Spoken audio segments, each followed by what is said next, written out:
Welcome to the Tech Egg. Don't get scrambled. Enjoy the video.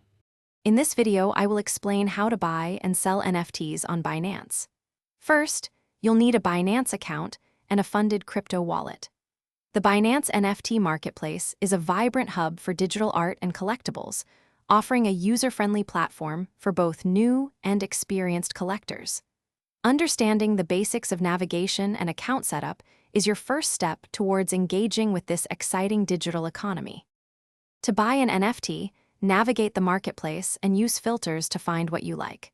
You can either place a bid in an auction or use the Buy Now option for immediate purchase. Always review the NFT's details and price before confirming. Once you're ready, simply confirm the transaction through your linked crypto wallet, and your new digital asset will be yours. Selling your NFT on Binance is straightforward. First, go to your collection and select the NFT you wish to sell.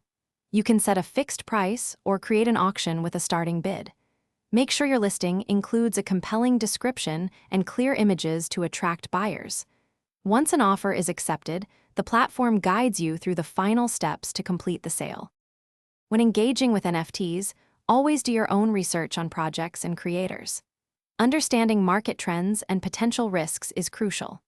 Remember to account for any transaction fees, often called gas fees, and platform commissions when calculating your costs or profits. For more helpful resources and deals, including those fantastic leak-proof containers for easy meal prep, check the description below this video. Thanks for watching. Consider subscribing if I helped unscramble your problems.